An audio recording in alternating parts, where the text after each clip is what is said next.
continuamos hablando de esta crisis política. Tenemos ya enlazado a Alberto Bengolea, presidente del PPC. Buenas noches y bienvenido a ¿Qué está pasando?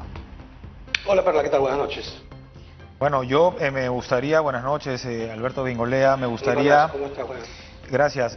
Me gustaría utilizar un tuit que ha colocado usted en su cuenta hoy para contextualizar la conversación. Creo que es importante. Usted ha dicho, uno lucha contra un supuesto chantaje, los otros luchan contra un ministro.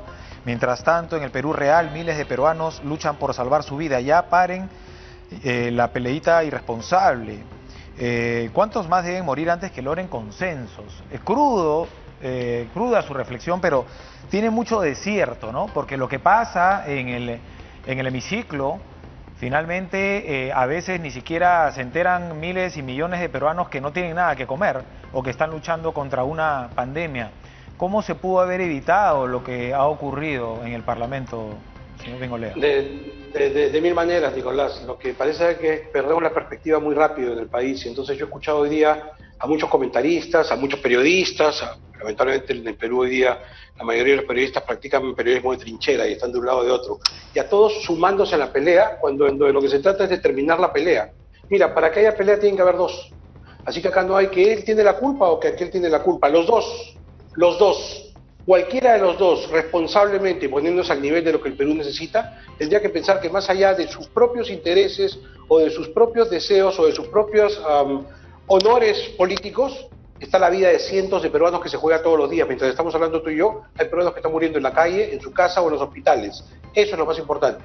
Y el drama de una crisis política de esta naturaleza es que paraliza al Estado.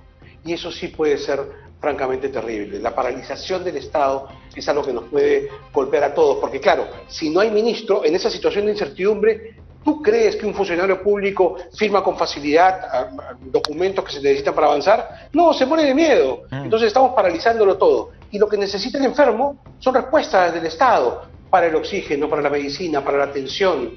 Todo queda paralizado porque hay un pleito político en donde los dos creen que tienen razón, uno habla de su honor, otro habla de chantaje, otro habla de su interés. Por Dios, paren la pelea de una vez y pongan la cosa en dimensión. Los peruanos están muriendo en la calle, eso es lo más importante, necesitamos estabilidad. Paren las peleas de una vez, yo no voy a entrar a culpar a uno o al otro, los dos, porque por un lado, a ver, vayamos por despacio. Por un lado el Congreso, ciertamente, el Congreso puede sentirse muy ofendido porque no está de acuerdo con el ministro de Educación, pero tenía otras alternativas, le daba el voto de confianza al gabinete y acto seguido continuaba con la interpelación al ministro, y después de la interpelación, censura si quería. No había ningún problema, o sea, tenía manera de ejecutar su cuestionamiento político al ministro, pero permitiéndole al gobierno que avance. O sea, lo que hemos visto ahora en el Congreso, y eso se lo endoso a todos aquellos que creían que cerrando el Congreso anterior iba a ser la panacea. Bueno, pues ahora los escucho quejándose de este Congreso. ¿En qué quedamos? Pero por otro lado también, cuando al comienzo de la actuación de este gabinete vimos al premier, bueno, hasta hace unas horas creo, no sé si todavía lo sé, a Cateriano, hablando con las bancadas y hablando con los diferentes actores políticos, no se trata de sentarse a tomar la foto para hablar, se trata de escuchar y generar consensos. Y generar consensos pasa por escuchar y por aplicar algunas de las cosas que se le piden. Y si todas las bancadas políticas tenían cuestionamientos sobre un ministro, no entiendo la tosudez de decir, es mi responsabilidad y yo me mantengo, porque entonces ¿cuál es el consenso? Sobre todo cuando hubo todo el episodio de las laptops, en donde tendría que haber algún tipo de responsabilidad política. O me van a decir que toda la política del gobierno y toda la política del sector se basa en un hombre. O sea, si ese ministro no está, se cae toda la reforma educativa. No lo creo, ¿no es cierto? O sea, creo que el Perú es mucho más importante que un ministro. Entonces... Claro que los dos pudieron arreglarlo. A lo que quiero llegar, cualquiera de los dos pudo arreglarlo. Entonces no fue estratégico dejar al ministro Benavides a su cargo. Una torpeza desde mi punto de vista. Una torpeza política. Si es que es verdad que tú estás diciendo que buscas el consenso. El presidente Vizcarra dijo en su discurso del 28 de julio que lanzaba Podemos Perú. O no, Podemos Perú, ¿no? ¿Cómo lanzaba Podemos? Pacto Perú. Pacto Perú. Listo. Podemos Perú más bien está petardeando todo ahora, ¿no? El Pacto Perú, ¿no es cierto?, que fue criticado por algunos sectores, yo entre ellos, porque digo, oye, ya tenemos el acuerdo nacional, ¿de qué se trata? De seguir haciendo más burocracia, más show, basta de show, pero no importa. Si él tenía la intención, y eso lo rescato como una cosa positiva, de decir, vamos a conversar, conversar no significa vamos a imponer mis puntos de vista, conversar significa te quiero escuchar, y de verdad, así como yo cedo, tú cedes y llegamos a un acuerdo.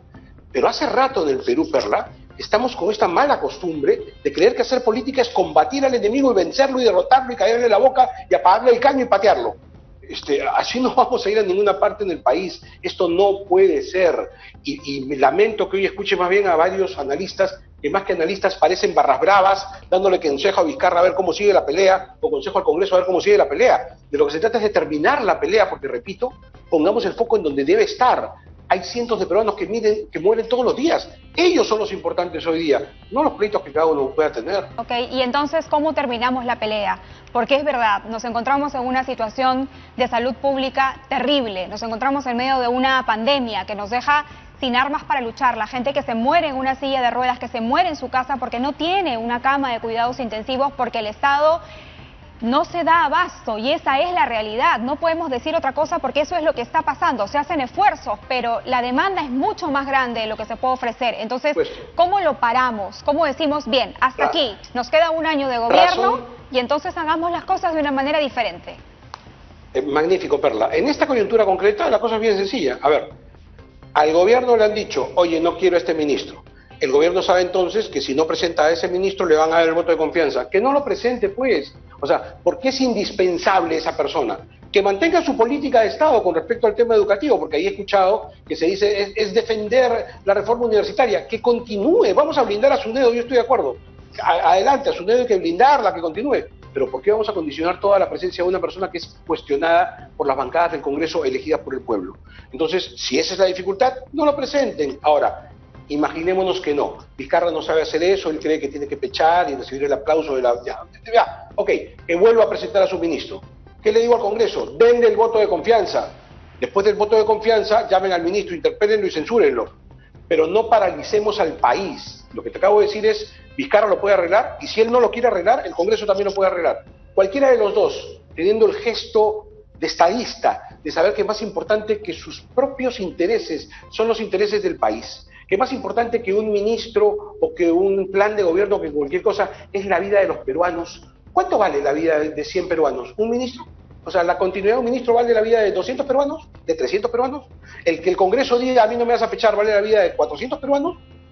Estamos hablando de vidas humanas. A ver si lo entendemos. Y por tanto creo que la solución está en manos del Ejecutivo. Y si el Ejecutivo no quiere darle solución, está en manos del Legislativo. Cualquiera de los dos. Y aquí no interesa quién gana o quién pierda. Ahora, tiene que ganar el Perú y hay que parar las peleas. El gran problema es que hoy muy pocas personas tienen interés de agarrar una cartera, ¿no?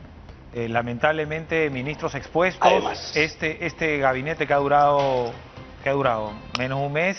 19 días. 19 días, usted sabe que es muy difícil llegar, implementar un plan, ¿no? Tener un grupo de trabajo. Nicolás, yo siento lo siguiente, a ver, te voy a decir dos cosas con respecto a esta brillante reflexión que has hecho. La primera es que yo creo que se arregla bien fácil. Si el legislativo lo que le dice es, oye, cámbiame al ministro, cambien a ese ministro, que pongan al viceministro y que continúe la misma política. No tienen por qué hacer nuevos diseños de política. Y otro presidente del Consejo de Ministros, ¿no? Continúen. Bueno, eso es elemental, eso es un mandato constitucional, ¿no es cierto? Pero digamos, con esas dos variantes que vuelvan a presentarse y sin cambiar un ápice el discurso ni el plan de gobierno, que todo sigue igual. Pero entonces evidencia una voluntad de ponernos de acuerdo. Pero lo otro que has dicho, que me parece mucho más profundo y mucho más importante, mira lo que acabas de decir, Nicolás. ¿Quién quiere ahora ser ministro? Y yo te respondo, nadie en su sano juicio. Pero no solamente es por esta coyuntura. Hace rato estamos petardeando de tal manera la actividad política que ninguna persona razonable, sensata, con un poco de temor de Dios quiere aceptar ningún cargo. Además preparado, profesional, ¿no? Nadie, ¿quién? Un profesional para someterse a esta ya ni siquiera hablamos de los sueldos. Bueno. Ya, olvídate, ya ni siquiera hablamos de los sueldos. O sea, someterte a rebajar tu sueldo para ir al sector público y darle todo ¿para qué? Para que te acusen, para que te... No tiene ninguna lógica ya. Hemos espantado a lo mejor de nuestra sociedad de la actividad política. Estamos condenados a ver este nivel de Congreso. Estamos condenados a ver este nivel de autoridades, este nivel de... No, y lo más triste, lo más triste a los jóvenes a querer hacer política, ¿no? Lamentablemente, porque esto espanta. Pero es que claro, esto espanta. Ahora encima prospera el quitarle la inmunidad a todo el mundo. Vamos a quitarle la inmunidad a todo el mundo. Ya no hay reelección para nadie. Entonces la experiencia la botamos por la basura. Vamos a seguir teniendo a toda esta gente nueva que vemos que está en la calle, ¿no es cierto? Y no solamente está en la calle, sino encima la quitamos inmunidad. ¿Te imaginas, Nicolás, en esta coyuntura sin inmunidad? Yo me imagino que lo que hoy estaríamos viendo sería seguramente a un congresista acusando penalmente a Vizcarra o a Cateriano acusando penalmente. Es más, yo he escuchado a comentaristas, a periodistas hoy día, decir de que hay que acusar penalmente a los congresistas por su voto. O sea, ya hasta por el voto te quieren meter a la cárcel. O sea, estamos llegando a unos niveles tales que vamos a exterminar de espantar. Cualquier persona razonable, capacitada, que está bien instalada en la vida, no te va a aceptar jamás, pues, ni ir al Congreso, ni ser ministro, ni nada. Porque estamos arruinándolo, estamos arruinando al Perú. A ver si lo entendemos, necesitamos gritar menos, pechar menos, cambiar estos estilos. No sirve la bravuconada, el candidato bravucón que grita y la tribuna lo aplaude. Está hundiendo al Perú. Ahora, hay elecciones ahorita nada más. Ojalá que los peruanos entendamos que la solución del problema no está en manos ni del presidente ni del Congreso. Está en manos de los peruanos, que tenemos que votar distinto. Si vamos a seguir votando igual, tendremos este Congreso que acabamos de elegir. ¿Cómo fortalecemos los partidos políticos? ¿Cómo hacemos desde que, por ejemplo, ustedes en este Congreso, me refiero al PPC, no tienen una representación, ¿no?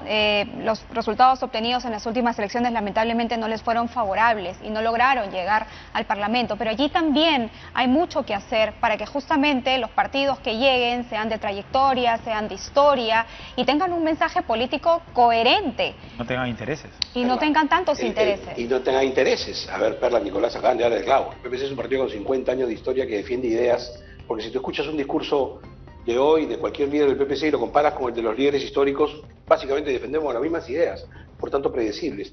¿Qué hay que hacer? Yo creo que hay que seguir con programas como este en el que estamos conversando, en donde le damos esto a la gente con la mayor serenidad, porque es la gente la que tiene el cambio en las manos. Lo bueno de todo esto que estamos criticando es que la gente tiene el cambio en las manos, de entender que no se pueden repetir los votos que han estado ocurriendo en los últimos años, de votar siempre por el más pintón, por el más gritón, por el que sale más en la televisión, por el que dice la cosa más bonita, ¿no es cierto? Sino comenzar a buscar precisamente a esos partidos sólidos, institucionales, que no representan intereses, que tienen gente que cuando tú lo evalúas es gente profesional, competente, que ha triunfado en la vida y que por tanto tiene experiencia y que puede hacer las cosas bien.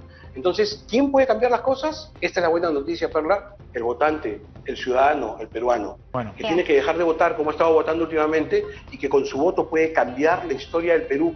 Felizmente esto se viene ahorita nada más. Y por mientras esto ocurre, yo vuelvo a hacer este llamado sincero a las dos partes.